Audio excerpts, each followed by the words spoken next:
Bonjour à tous. En vidéo, il paraît qu'il est plus important d'avoir un bon son qu'une bonne qualité vidéo. Donc aujourd'hui, nous allons tester deux micros. Celui-ci, le Comica CVM V30 et celui-là, le Comica CVM VM10-2. Allez, c'est parti.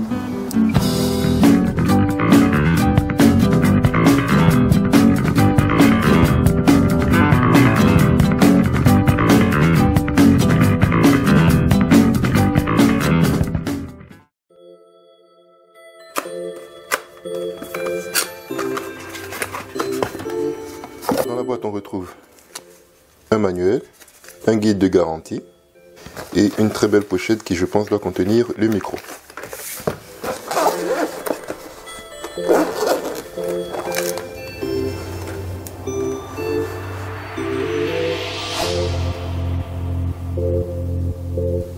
Alors, dans la pochette, on va retrouver un câble jack qui va permettre de relier à l'appareil photo. Un autre câble jack, je pense, de rechange. Un dead cat pour éviter le vent quand on l'utilise.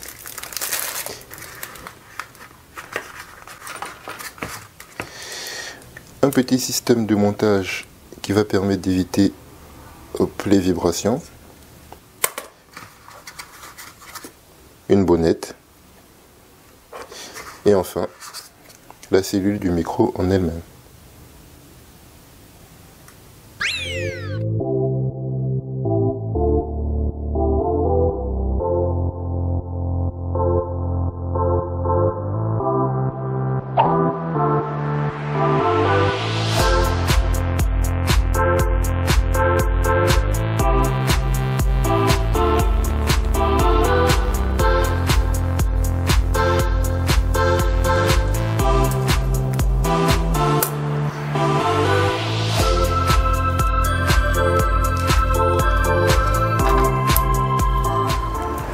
Donc on va s'intéresser à la différence sonore qu'il y a entre les deux micros et essayer de voir si la compacité nous permet d'avoir une qualité correcte, voire même très bonne, comparée à quelque chose qui est plus gros mais qui est auto-alimenté, qui devrait en théorie avoir une meilleure qualité. Donc le microphone que l'on entendait jusqu'à présent, c'était le microphone Boya BM1 qui est juste ici, et c'est celui-là que j'avais déjà déballé sur ma chaîne. Et maintenant on va comparer ce son-là avec le son que l'on va obtenir donc des deux microphones, et vous allez juger par vous-même lequel vous trouvez être le meilleur. Donc là, le microphone que vous entendez, c'est le microphone CVM V30, donc c'est lui qui est alimenté, et donc vous pourrez juger vous-même de la qualité. J'ai mis les réglages suivants, donc plus 10 dB et avec la correction de filtre. Donc à vous d'écouter en son environnant à bout de bras, comme les vlogueurs. À vous de juger donc de la qualité de ce microphone quand je parle à l'intérieur.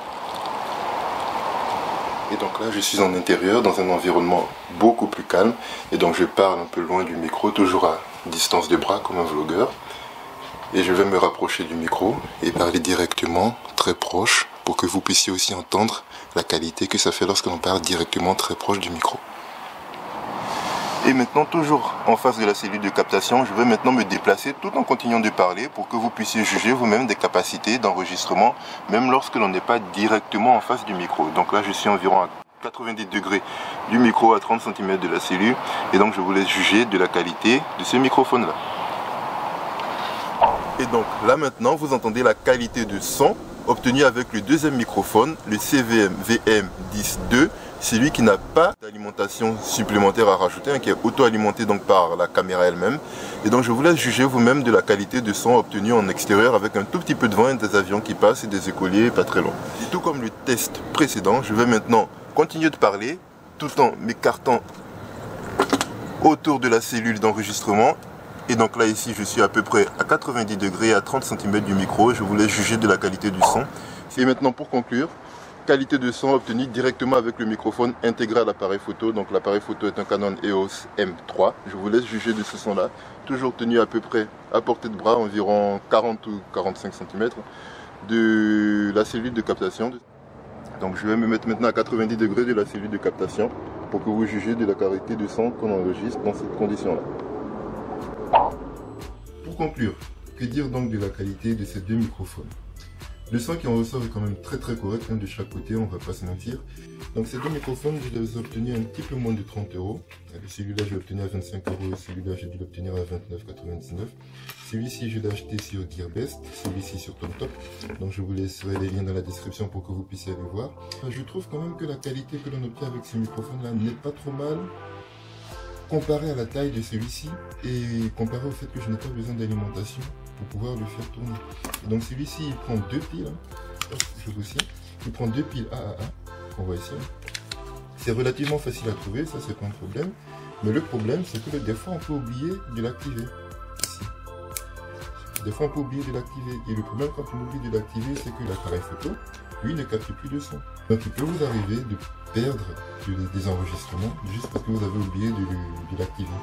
Ou alors au contraire, vous l'avez activé et vous oubliez de le désactiver et vous vous retrouvez avec une batterie donc qui est vide lorsque vous avez besoin de l'utiliser.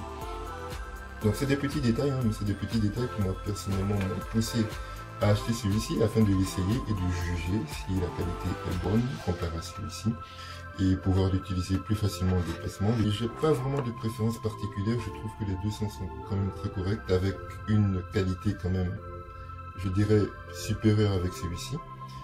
Mais en termes de rapport encombrement et peut-être éventuel problème que l'on peut avoir si on est un petit peu étourdi comme moi, je pense que mon choix se portera plus sur celui-ci lorsque je suis en déplacement, en voyage par exemple, et lorsque j'ai d'autres enregistrements à faire où je suis plus posé, où j'ai de la place et le temps de me préparer, je prendrai celui-ci.